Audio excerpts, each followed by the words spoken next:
Bom dia, boa tarde, boa noite. Pra quem não me conhece, meu nome é Beatriz Santana e esse aqui é o Bia Books. Hoje a gente vai falar sobre um livro que eu não li, ele agora, mas foi um livro que me fez pensar muito. E toda vez que eu paro e levo a minha memória a essa leitura, eu faço novas análises sobre coisas tanto do passado como do presente. É um livro que é uma Dark Academy e é uma fantasia que é escrito por uma autora relativamente jovem, mas que tem vários livros já publicados lá fora e traduzidos aqui.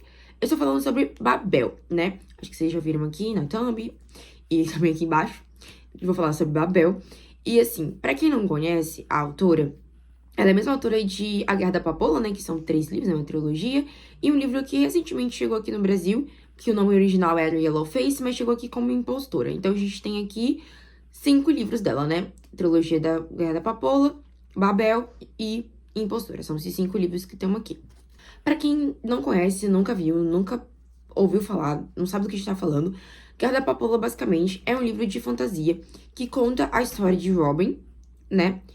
Um personagem que ele é de Catão, na China, e que todos os parentes dele, né, por conta da cólera.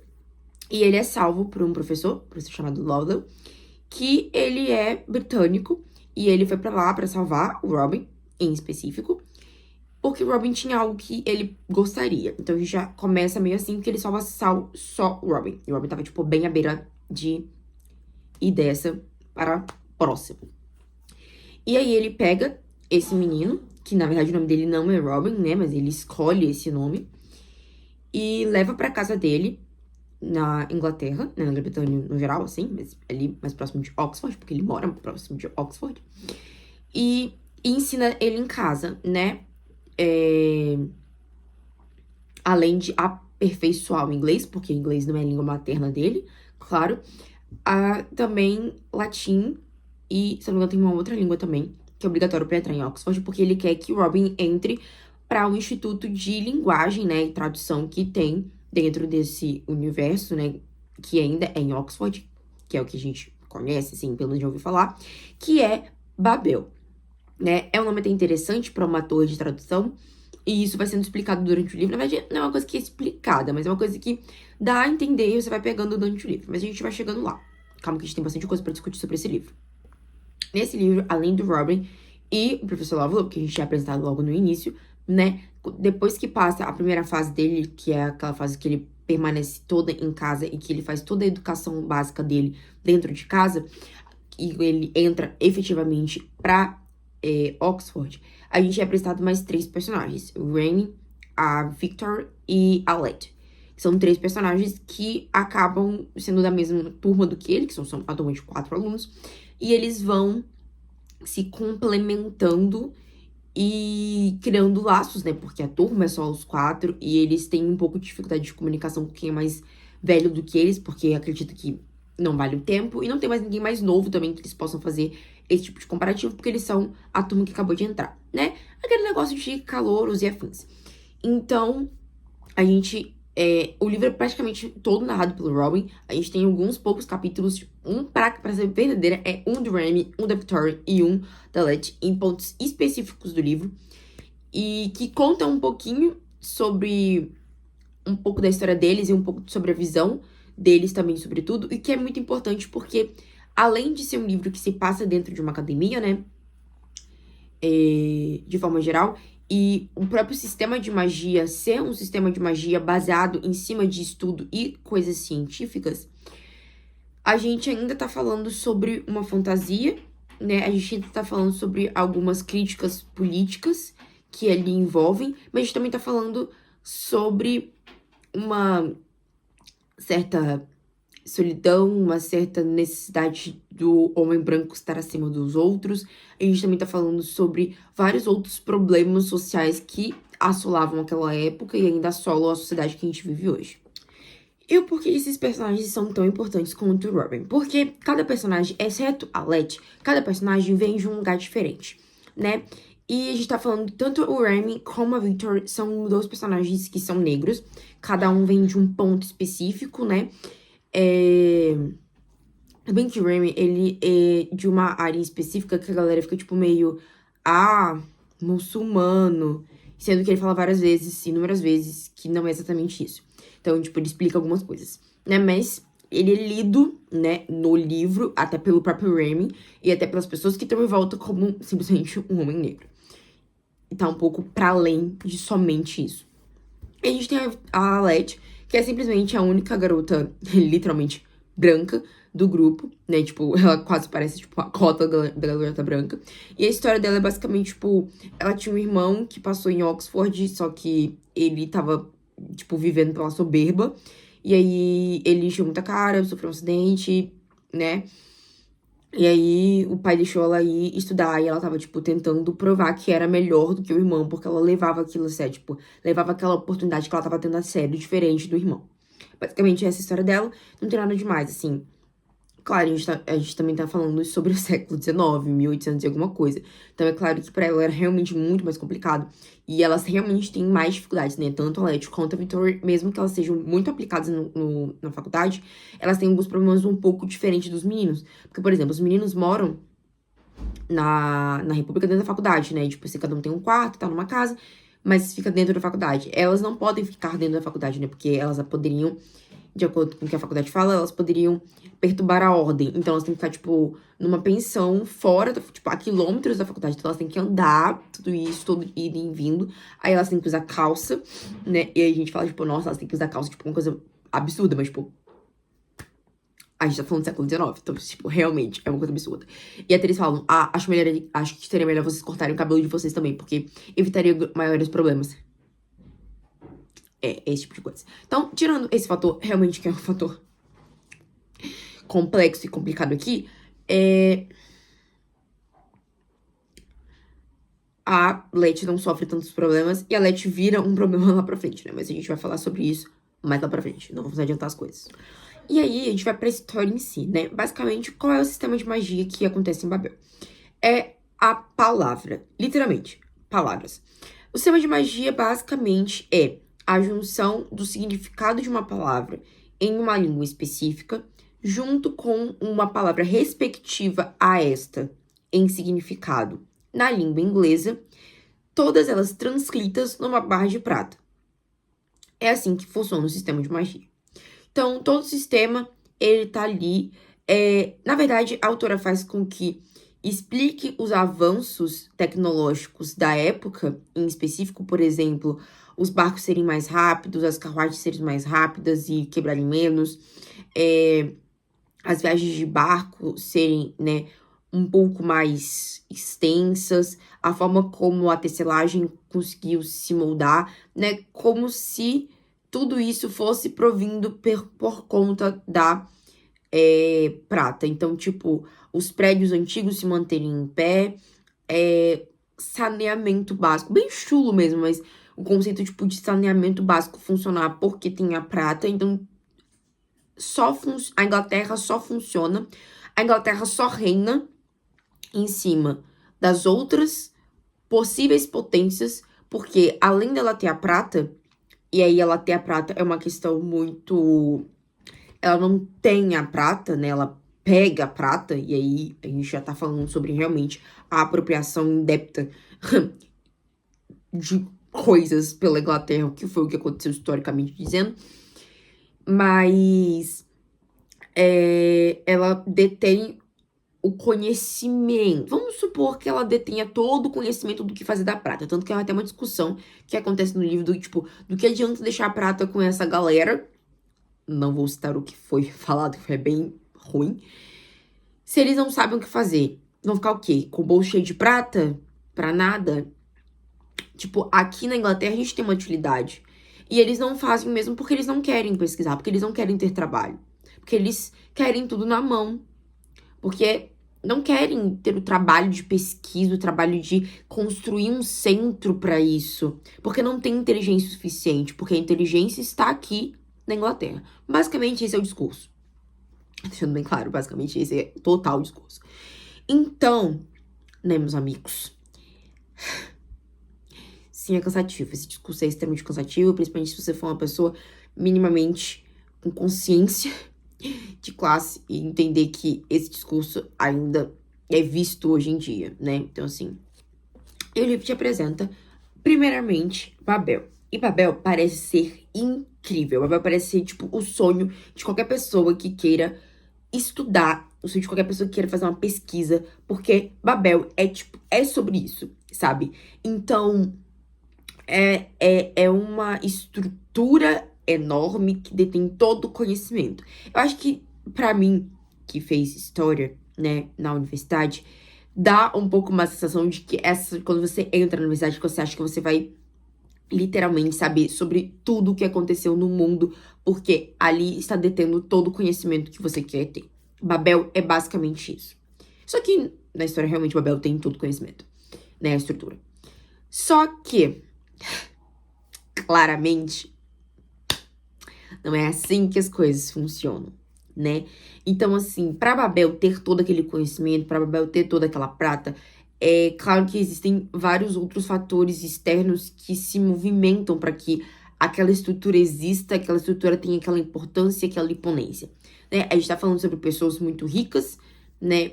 Que precisam dos trabalhos de Babel, porque Babel vende aquilo que faz e vende a manutenção daquilo que faz. É assim que ela se mantém, né? E ela ganha muito mais na manutenção do que na venda do próprio produto. E faz projetos extras fora do, do país para que a prata continue circulando e eles continuem tendo prata suficiente para o ensino, para a venda e para a manutenção, né? E além de que a rainha precisa que a prata continue funcionando. Então, também a gente tem isso. E aí, a gente vai vendo o quanto o ensino também, ele é pareado, né? Por mais que a gente fale o tempo todo da prata, não é desde o início que eles têm contato com a prata, mas eles têm desde o início contato com a língua, a linguagem e a tradução. E aí, eu acho que é o ponto principal, pelo menos pra mim, né? Nessa leitura é o quanto a tradução e o entendimento da sua língua materna faz a completa diferença para a leitura e o entendimento deste livro. Eu acredito claramente que a pessoa que fez a tradução desse livro, que eu não me lembro o nome agora, sorry, realmente teve um trabalho muito grande para poder trazer e fazer sentido nisso. Eu quero dizer isso por quê? Porque bastante tempo atrás eu vi um vídeo de um cara falando que alguns autores brasileiros são muito complexos de serem traduzidos, porque não pela linguagem, né? Porque a gente tem o português brasileiro. E esse português brasileiro não necessariamente conversa com os outros países que falam português. Por exemplo, o que a gente fala aqui não é o mesmo jeito que a gente fala em Portugal, por mesmo que seja a mesma língua. Então a gente também já tem essa questão, né? E a gente nem tá falando sobre a questão de regionalização, né? Por exemplo, o que é falado aqui, né, no Sudeste, não é falado do mesmo jeito no Nordeste, tanto quanto não é falado no Sul, nem no Centro-Oeste, no Norte, e assim por diante. A questão em si é realmente um entendimento da cultura a partir da linguagem. E o que esse cara fala é que é muito difícil alguns livros serem traduzidos, porque existem figuras de linguagem na escrita que são entendidas apenas por aqueles que convivem naquela sociedade. Por que isso de vez em quando não acontece com tanta dificuldade, por exemplo, na língua inglesa voltada para os Estados Unidos? Porque os Estados Unidos, ele comercializa a sua própria cultura, ele comercializa o modo, tipo, o sonho americano. Então aquilo chega com muito mais facilidade através dos filmes de Hollywood, etc, para outras pessoas de outros lugares. Então, quando tem um livro, uma tradução, algumas coisas, mesmo que não sejam traduzidas a pé da letra, a gente vai conseguir compreender. Por exemplo, está falando sobre o funcionamento de uma escola. Todo mundo, em algum momento, já viu algum filme que se passa em high school, então vai entender como que funciona mais ou menos, mesmo que seja o básico de como funciona a estrutura. E isso não funciona com o Brasil, por exemplo. Porque além de a gente ter uma cultura extremamente vasta, a gente tem coisas culturais completamente específicas de regionalidades. Então, por exemplo, se você falar num livro que uma coisa é tão difícil quanto cortar couve, não vai fazer sentido pra, tipo, ninguém fora daqui, porque aparentemente cortar uma couve não deveria ser uma coisa tão difícil. Mas a galera que, tipo, vai fazer feijão tropeiro e vai cortar couve fininha pra fazer o feijão tropeiro é uma coisa muito específica, que condiz com a alimentação do brasileiro, por exemplo. Então, a tradução tem um pouco disso. E eu já tinha visto esse vídeo desse cara falando sobre isso. Um tempo depois, eu vi um vídeo de uma menina, mulher, né? Que o trabalho dela, se eu não me engano, de doutorado, foi fazer uma tradução de um livro de Machado de Assis. E ela fala que todo esse processo foi tipo assim: ela aprendeu o português, e ela viu que não era o suficiente. Ela aprendeu português Brasil, aí teve que aprender sobre o que estava acontecendo, né? Como interpretação social da época do livro que foi escrito, para a partir daí conseguir começar a fazer uma tradução que fizesse sentido para lá. Ela teve que entender a cultura daqui para poder fazer com que isso funcionasse. E como que tudo isso se conecta com o livro de Babel? Babel está sofrendo uma crise, de certa forma. Por quê? Porque tudo antes era, tipo, latim e inglês. Só que, nem naquela época, nem agora, os falantes de latim, os poucos que ainda falam e entendem latim, não é uma sociedade, não é uma língua que foi se perdendo com o tempo. Basicamente é isso. Hoje a gente considera o latim uma língua morta. Mas foi uma sociedade, né, que falava latim, e um grupo que falava latim, etc., que foram se perdendo com o tempo. Então, o ponto principal para que as coisas funcionem em Babel é que as pessoas precisam saber o real significado daquela palavra. Tipo, se eu falar casa, você pensa numa estrutura. Mas qual é o real, dentro dessa palavra, qual é o significado para além dessa estrutura? É basicamente isso que acontece. Então, tipo assim, você tem uma palavra lá, saudade, vamos supor. Saudade pra gente é uma coisa específica, é um sentimento. Mas o que tá por trás desta linguagem? Por que tá atrás dessa palavra? O que significa além de um sentimento? É isso que eles fazem, é essa pesquisa que eles fazem. E o porquê que o Robin é tão importante a ponto do Lovell ir até Catão, na China, buscar ele. Porque eles entendem que o chinês, né, no caso, o mandarim em si, é uma língua que ela é ainda muito, no caso, século XIX, claramente falando, ela é uma língua que pouco se estuda, pouco se sabe, mas que tem uma força de comunicação, de entendimento e de significado de palavras muito maior, amplo e com mais força do que o latim, por exemplo. E que não tá se perdendo, porque a cultura não se perde, nesse caso. A cultura só tá se enriquecendo. A questão é que eles não sabem da cultura, mas a cultura não se perdeu por aí. Então, o Robin é muito importante pra isso, só que o Robin não foi o primeiro que ele fez isso. E aí a gente vai pra trama da história. Porque a trama da história é: a gente tem o Robin lá, ele tá estudando, tá junto lá com o Remy, etc. Tá tudo ótimo, maravilhoso. Oxford é um sonho pra todo mundo, né? Eles têm dinheiro, eles comem, estudam, tem lugar pra morar e tá tudo ótimo, tudo maravilhoso. Realmente muito diferente do lugar de onde cada um deles vieram. Realmente eles têm a chance de uma ascensão, eles se sentem importantes por fazerem parte da academia, fazerem parte de alguma coisa que os faz sentir importante. Só que, em meados dessa história, a gente tem um personagem importante que a gente acaba descobrindo depois que ele é, tipo, meio irmão do Robin, que também é um outro garoto chinês que o professor Lovell pegou lá e trouxe pra cá pra fazer o mesmo sistema que fez com o Robin. Só que acabou que não deu certo e a gente não entende muito bem porque não deu certo no início. A gente só vai entender isso no decorrer da história, que é o quê?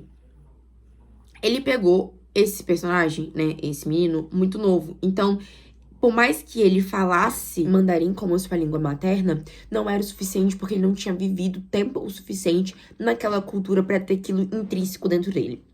O que diferentemente aconteceu com o Robin, porque ele viveu bastante tempo lá, então ele teve tempo o suficiente e era um tempo limite. E aí, a gente vai falar, né, sobre xenofobia, racismo, etc., que contém nesse livro, né, colonialismo e afins, porque ele fala que o Robin tava no tempo certo entre ter o mandarim como sua língua materna e ter aquilo ali como parte intrínseca dele, porém, não estava ainda virado um viciado e preguiçoso. Viciado tal qual uma droga que eles que vendiam, vulgo o ópio, né? A Inglaterra vende ópio pra todo mundo. Depois ficava falando que os chineses eram preguiçosos e atrasados e que eles não tinham condições e faculdades mentais para chegar aos pés dos conhecimentos da Inglaterra, sendo que quem estava precisando da língua deles não era a China, né? No caso, era realmente a Inglaterra, que precisava da língua para continuar fazendo as coisas funcionarem. E aí, esse meu irmão, do Robin, chega e fala que ele faz parte de uma sociedade em que eles desviam e roubam algumas coisas de Babel, e que eles tentam, com aquela magia, né, com aquela prática, com aqueles conhecimentos que eles têm, eles tentam melhorar a vida de uma galera, assim, de outros lugares, de outros países, porque eles não acham justo que só a Inglaterra desfrute desse poder, desse conhecimento. E aí, logo no início, o Herman fica meio abalado. Depois de tempo, ele continua ajudando. Depois, ele se revolta porque ele acha que aquilo não tá chegando a lugar nenhum. E quando ele se revolta, ele quebra esse contato com o irmão. Eles brigam. E aí, ele passa um tempo, porque ele fez parte dessa sociedade, né? Ajudou essa sociedade.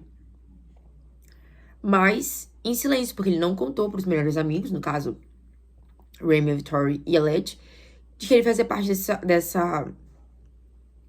grupo, até que chega uma viagem, e essa viagem muda todo o rumo da história. A história já tava indo pra um rumo meio complicado mesmo.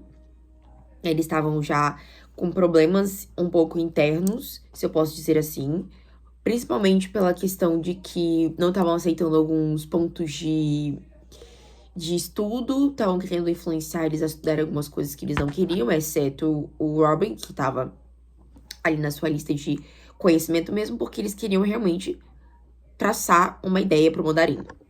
Enfim, continuando. E aí, acaba que eles vão numa viagem, vão pra Catão, depois de anos, né, o Robin volta pra lá, e eles têm que fazer uma conversa, uma aparição com um dos responsáveis de lá, para que eles consigam continuar vendendo ópio. Basicamente, eles estão indo numa missão por Babel, né? Porque fala a língua, etc. E enfim. Só que ali ele percebe que as coisas estão bem estranhas. Ele tem lembranças da família dele, né? Sobre o fato de, tipo, o tio dele ter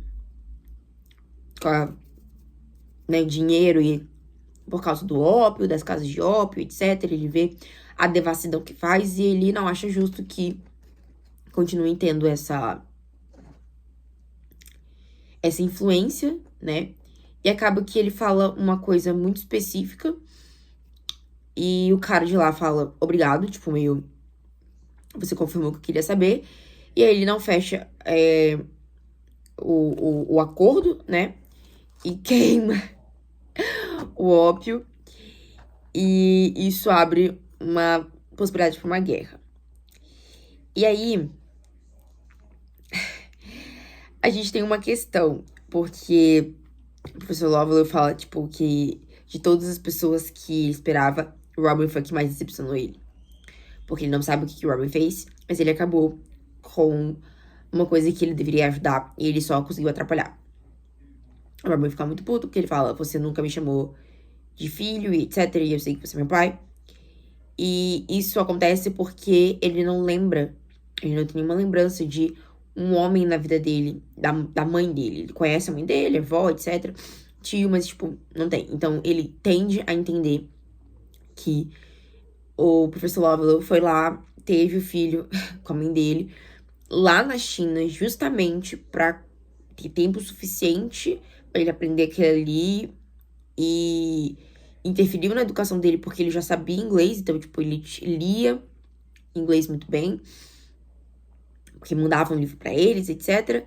E aí, quando tudo chegou na ruína, ele foi lá e pegou, mas não salvou a própria mãe dele. Né? O Robin, ele fica bem ressentido com isso. E ele, o professor Lovell, nessa viagem de volta, que eles voltam meio que correndo, fugidos.